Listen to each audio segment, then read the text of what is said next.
नमस्ते कि दोस्तों, मैं Raju Jadhav good fellowship ministry YouTube channel में आपका स्वागत करता हूँ।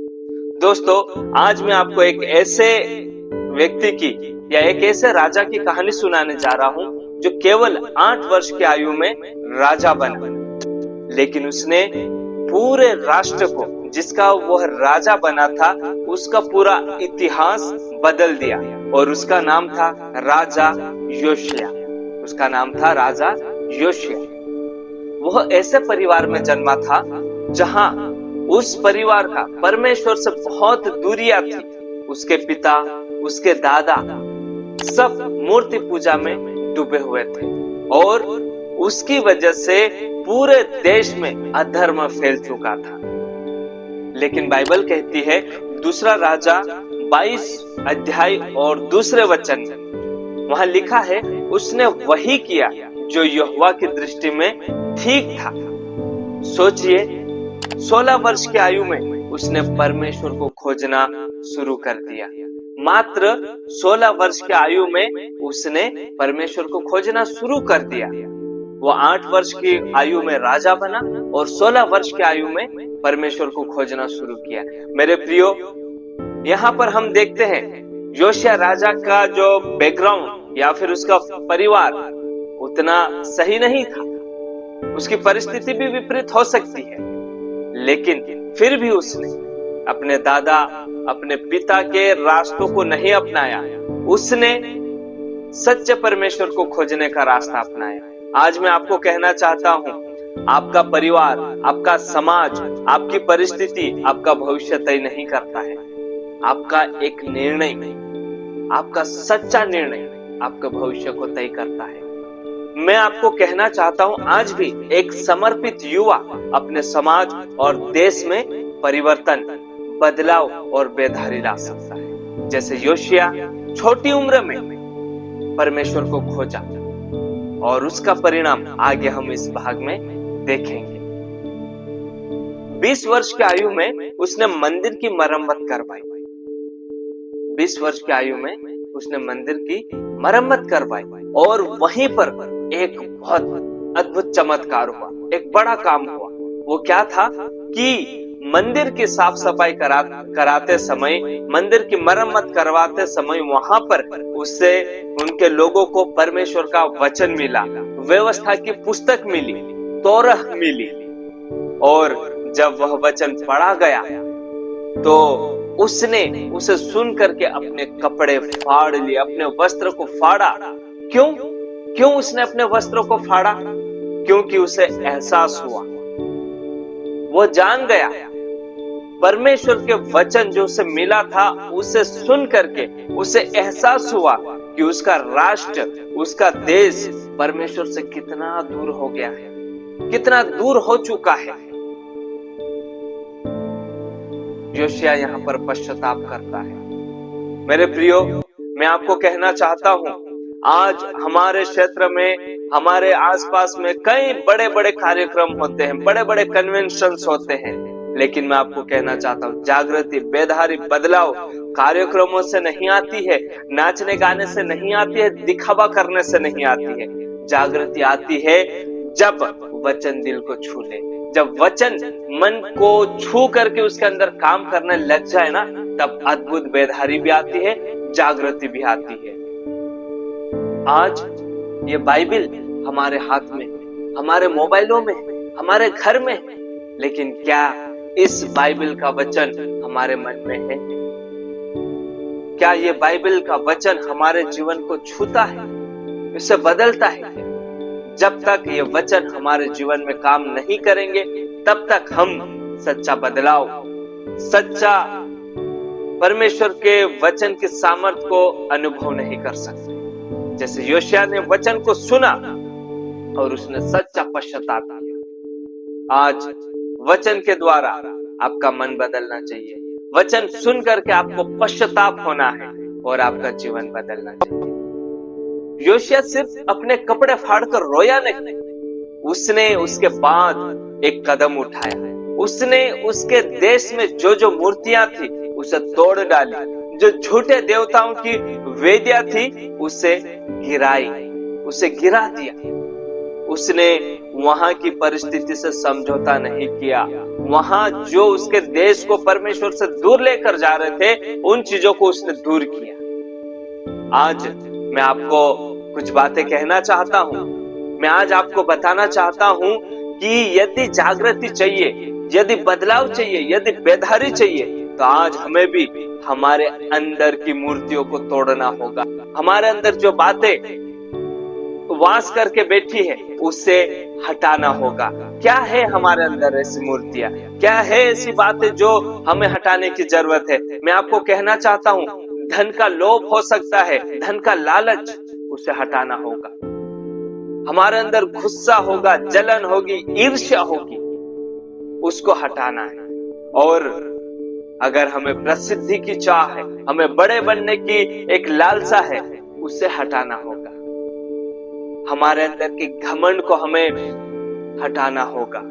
गलत संबंध, गुप्त पाप, इन सब चीजों को, ये मूर्ति के रूप में है, इन सब को हटाना होगा। और जब तक ये नहीं टूटेगी, जब तक ये नहीं हटेंगे, तब तक आत्मिक बेदारी नहीं आ सकती है, तब तक आपके अंदर बदलाव नहीं आ सकती। ये मूर्तियां, ये बंधन के रूप में है। आपके जीवन में ये जो बातें हैं, मूर्ति के रूप में है, बंधन के रूप में है, जो आपको छूटने नहीं दे रही है, जो आपको आजाद नहीं होने दे रही है। और जब तक आप इसे तोड़ोगे नहीं, छोड़ोगे नहीं, तब तक आपके अंदर पवित्र आत्मा की बेदारी को आप महसूस नहीं कर पाओगे। और उसके बाद जब हम आगे पढ़ते हैं तो वहां लिखा है, वर्षों के बाद उसने फसह पर्व की पुनः स्थापना की। फसह पर्व फिर से वहां पर मनाया गया, एक ऐसा उत्सव जिसे शमूएल के दिनों के बाद से देखा नहीं गया। एक ऐसा उत्सव, एक ऐसा जश्न या एक ऐसा त्योहार जो शमूएल के दिनों के बाद से देखा नहीं गया, मनाया नहीं गया, उसे योशिया राजा ने फिर से शुरू कर दिया। और मैं आपको बताना चाहता हूँ, ये केवल एक पर्व नहीं था, ये एक उत्सव या जश्न मनाना नहीं था, ये था एक पुनर्जागरण करना। फिर से अपने लोगों को परमेश्वर की आराधना करने के लिए, परमेश्वर की सेवा करने के लिए, परमेश्वर के लिए काम करने के लिए एक फिर से उन्हें बुलावा देने का काम था। पुनर्जागरण का एक समय था जो कि योशिया राजा ने किया। मैं आपको कहना चाहता हूँ, परमेश्वर फिर से जीवित करना चाहता है, फिर से पुनर्जागरण करना चाहता है आपको। वो क्या हो सकता है? मैं आपको याद दिलाना चाहता हूं इस भाग के द्वारा कि आप भी पिछले दिनों में, आप भी पहले परमेश्वर से कुछ वायदे किए होंगे। उन भूले हुए वायदों को परमेश्वर याद दिलाता है पुनर्जागरण करने के लिए। उन्हें फिर से याद करो, आपने क्या परमेश्वर के साथ वायदे किए थे। आपकी उस भूली हुई प्रार्थना को परमेश्वर याद दिलाना चाहता है। आपका पिछला जीवन कैसे परमेश्वर के साथ था और अब कैसा आपका जीवन डाउन में हो रखा है। वो भूली हुई प्रार्थनाएं, वो भूले हुए वायदे, वो भूला हुआ विश्वास, वो भूला हुआ उपवास और वो छूटा हुआ, भूला हुआ पवित्रता। मेरे प्रियो, मैं आपको कहना चाहता हूं, योशिया के जीवन से हम बात कर रहे हैं। यहाँ पर योशिया के भाग से, योशिया के जीवन से हम सीख सकते हैं। जैसे योशिया ने फिर से अपने लोगों को पुनर्जागरण के लिए उत्साह किया, मैं भी आपको कहना चाहता हूं, फिर से आप पुनर्जागृत हो जाइए। अपनी प्रार्थनाओं में जो परमेश्वर के साथ आपने कमिटमेंट किया है, उसमें फिर से जागृत हो जाइए। फिर से आपकी प्रार्थना जीवन को खड़ा कीजिए। फिर से आपके उपवास के साथ में जो प्रार्थना करने का जो जुनून था, उसे फिर से बनाइए। आपके अंदर पवित्रता और परमेश्वर के वचन को लाइए। मैं सच कहता हूं, दावे के साथ कहता हूं, आपके अंदर परमेश्वर के वचन की बेदारी आ जाएगी। आपका जीवन बदला हुआ सा हो जाएगा। हालेलुया। और अंत में यहाँ पर मैं योशिया राजा के जीवन से कुछ बातें बताना चाहता हूँ। योशिया राजा अंत में उसका एक दुखद अंत होता है, वो युद्ध में मारा जाता है। लेकिन बाइबल गवाही देती है, दूसरा राजा उसका 23 अध्याय और 25 वचन में ऐसा लिखा हुआ है, उसके समान कोई राजा ना उससे पहले हुआ न उसके बाद हुआ। मेरे प्रियो, यहाँ पर योशिया का जीवन ज्यादा लंबा नहीं था, लेकिन उसका प्रभाव बहुत गहरा था। उसने जो काम किया उसको पीढ़ी से पीढ़ी याद रखा जा रहा है। यही एक सच्ची सफलता है।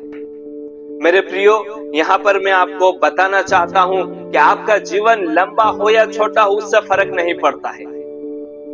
फर्क इस बात से पड़ता है कि आपके जीवन से आपके परिवार में क्या प्रभाव आया है, आपके जीवन से आपके समाज में आप क्या प्रभाव डाले, इस बात से फर्क पड़ता है।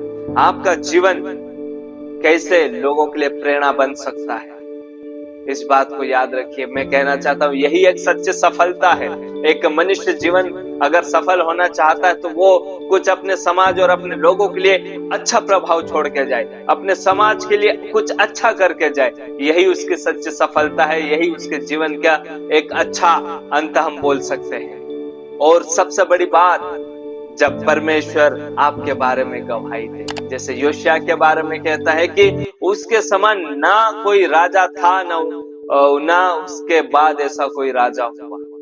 आप क्या सोचते हैं कि परमेश्वर आपके बारे में कैसी गवाही देंगे? मेरे प्रियो, हमारी गवाही लोग कुछ भी बोले उससे फर्क नहीं पड़ता। लोग अच्छा भी बोलेंगे, बुरा भी बोलेंगे, लेकिन परमेश्वर आपके प्रति क्या विचार रखते हैं, परमेश्वर आपके बारे में क्या चाहते हैं, वो आपको याद रखना है। वो आपको क्रिएट करना है, वो आपको बनाना है। वो परमेश्वर से मांगना है कि प्रभु मेरा जीवन लंबा हो छोटा हो, उससे मुझे फर्क नहीं पड़ता, मेरा जीवन प्रभावशाली होना है। मेरे जीवन से लोगों के जीवन में आपका नाम पहुंचे, मेरे जीवन से, मेरे कामों से आपके नाम की महिमा हो, जिससे लोग जानने पाए कि मैं आपका भक्त हूं। ऐसा जीवन होना है। यही हमारी सच्ची सफलता हो जाएगी, यही हमारे जीवन का एक गवाही बन जाएगी। मेरे प्रिय, अंत में मैं आपको यह कहना चाहता हूं कि आज हमारे सामने प्रश्न यह नहीं है कि मेरा देश कैसा है, मेरा समाज की हालत कैसी है, मेरी परिस्थिति कैसी है, मैं कौन से हालातों में जी रहा हूं। यह सवाल नहीं है। सवाल यह है कि मेरा हृदय कैसा है, मेरा मन कैसा है। क्या मैं योशिया राजा के समान अपने इस उम्र में, अपने इस युवा अवस्था में परमेश्वर को खोजता हूं? क्या मैं योशिया के समान वचन सुन करके पश्चाताप करता हूं, या मैं योशिया के समान उस वचन को सुन करके पश्चाताप कर करके मन के अंदर की मूर्तियों को तोड़ता हूं, उन्हें उखाड़ कर फेंकता हूं, अपने मन को साफ करता हूं?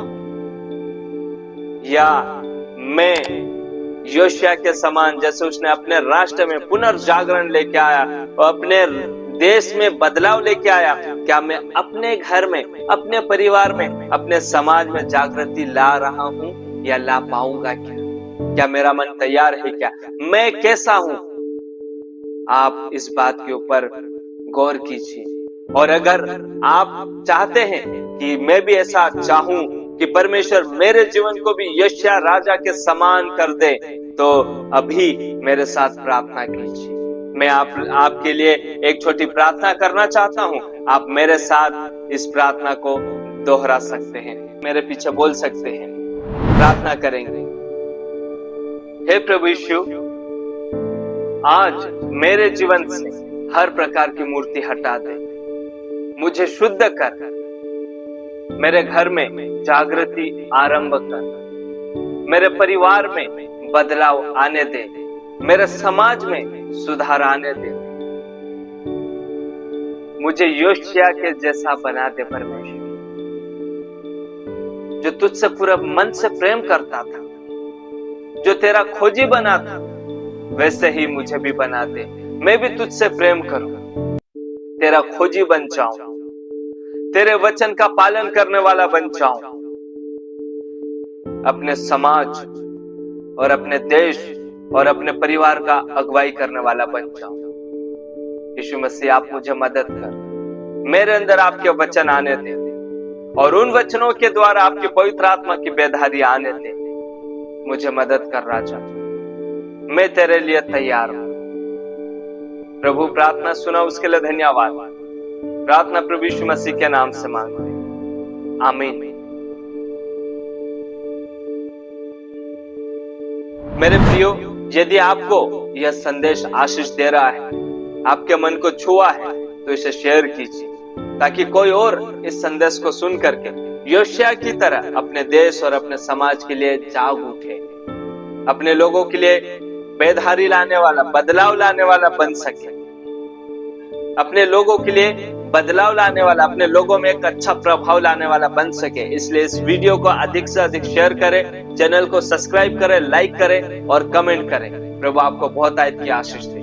जय मसीह।